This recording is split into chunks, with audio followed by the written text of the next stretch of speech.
6 rounds into the 2024 season, a quarter of the season complete, Leclerc currently third and Sainz fifth in the drivers' standing. Sainz, still looking for a contract in 2025, will have to give up his seat to Hamilton next season, who will team up with Leclerc. It's time to draw the first conclusions on who is bringing out the best results in this part of the season. Leclerc and Sainz represent the closest pair of drivers among the top 5 teams, with an average gap in qualifying of around 1/10. Leclerc is faster in qualifying than Sainz in 3 out of 5 qualifying sessions that we have had this season so far, excluding Jeddah, where the Spaniard was not present due to surgery on his appendix, with Sainz being faster than Leclerc only in Australia and Japan. Let's take a close look at the lap times in qualifying and see the strengths and weaknesses of both drivers. Starting from the qualifying session in Bahrain, we can see how Sainz manages to gain on the straight, favoured by a toe, before going into turn 1 and results slower than Leclerc throughout the rest of the circuit. The biggest difference we notice are in turns 6 and 7, where Leclerc, decisively more confident with his car, manages to be 6 km/h faster than Sainz. We also notice different driving styles, with Leclerc always braking earlier and accelerating faster out of the corner. In Australia, we have the largest difference in qualifying time. Of these first 6 races, 2.5 tenths of a second in favour of Sainz. The Spaniard is faster than Leclerc throughout the circuit and creates his advantage in turns 1 and 3, where he is better on the brakes, managing to obtain 2.7 tenths of a second. Sainz is also faster on the entry of turn 7, carrying more speed and creating an advantage of 3.8 tenths of a second up to turns 9 and 10, the most intricate part of the circuit, where bringing more speed on the entry of turn 9 loses 1.5 tenths of a second in the exit of turn 10. Finally, we go to the last sector, where Sainz manages to maintain and increase the gap created up to 2.5 tenths of a second. In Suzuka, we have mixed laps between the two are within 1/10 of a second. Sainz is faster in the snake section, especially at the exit in turn 7, a crucial corner of the circuit, where several drivers have to lift. Sainz, thanks to better positioning on track, manages to take it with more throttle input than Leclerc, resulting in being faster, bringing the gap to 1.6 tenths of a second. Leclerc is only faster in turns 13 and 14, while Sainz creates the final gap of 1/10 of a second in the last 2 slow-speed corners, sacrificing entry but obtaining a better exit. Let's take a look at China, where the gap is extremely small. Leclerc is faster by only about 8 thousandths, making the smallest gap in qualifying of these first 6 races. Leclerc struggles in turns 1, 2 and 3, losing 1.3 tenths of a second, and regains the time lost when braking for turn 6. Finally, Sainz loses slightly at the exit of turn 14, thus being slower than Leclerc at the end of the lap. Extremely small gap and almost a very balanced lap between the two. We finally arrive in Miami, once again a very small gap, with Leclerc faster by just 73 thousandths over Sainz. Sainz takes a bit of slipstream and gains on the straight before turn 1, then loses time pretty much in all the corners and gains on the straights, a characteristic given by running a less loaded setup. These are the qualifying results of the first 6 races between Leclerc and Sainz, and these are their respective race results. Now let's analyse the race pace and see how both drivers did. Not a good race for Leclerc in Bahrain, where he was overtaken in the first stint on the softs by Russell, Perez and Sainz.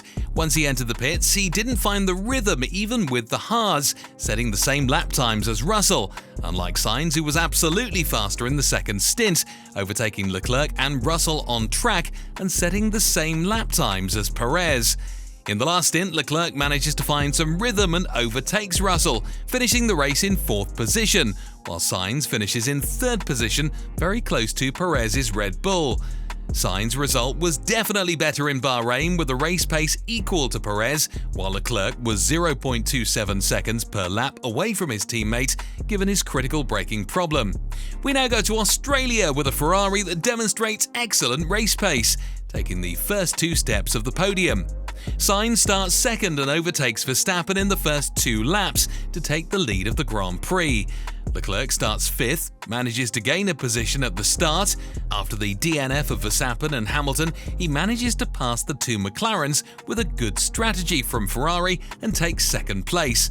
Both Ferrari drivers extracted the car's potential to the same degree.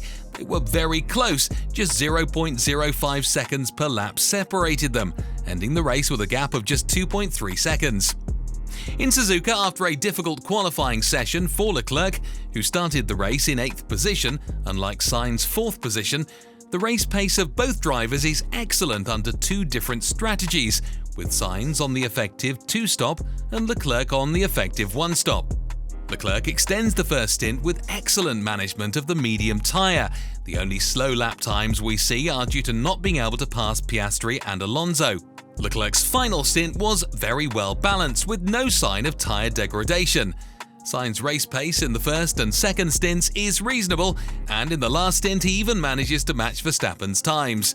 Leclerc was 0.47 seconds per lap slower than Sainz on average, due to his different strategy corresponding to 24.4 seconds over a race distance, which is slightly more than the time lost by pitting one more time.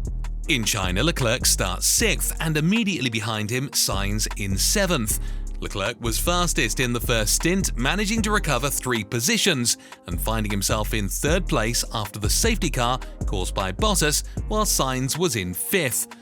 In the final stint, Leclerc is unable to keep up with the Red Bulls and is overtaken by Perez, finishing the race in 4th position, with Sainz managing to maintain 5th place. We finally arrive at the last race in Miami. We had a very similar race pace between the top 3 teams, at least in the first stint, where the Ferrari drivers found themselves immediately behind Piastri, unable to have the pace to overtake the McLaren. After the safety car caused by the collision between Magnussen and Sargent, Leclerc gained the position on Piastri with an undercut, while Sainz found himself still behind the McLaren. In the second stint, Sainz fights for 4th position with Piastri, and once he frees himself on lap 40, he gets an excellent race pace and results in being faster than Leclerc, so the gap closes to 1.5 seconds, but it's not enough and he finishes P5 after being given a 5-second time penalty for the collision with Piastri, while Leclerc finishes the race in 3rd position. What can we conclude from this analysis? Leclerc is currently ahead of Sainz in the drivers' standings, but having raced 1 Grand Prix more than the Spaniard. If we don't consider the race in Jeddah, Sainz would be 1 point ahead of Leclerc with 83 points compared to 82. Instead, Leclerc is currently in 3rd place with 98 points and Sainz in 5th with 83 points. If we consider the race results, Sainz finishes ahead of Leclerc on 3 occasions, in Bahrain, Australia and Japan, while Leclerc finishes ahead of the Spaniard in the last 2 races, China and Miami. The Spaniard gets 3 podiums out of 5 races and 1 Grand Prix victory, while Leclerc gets 3 podiums in 6 races and no race wins. In summary, if we purely consider the data from the first races, we notice that Sainz is performing better than Leclerc, but the difference is very small. What are your conclusions after the first races of this season? Comment your opinions, and if you like these types of analysis, consider leaving a like and subscribing to the channel so you don't miss more.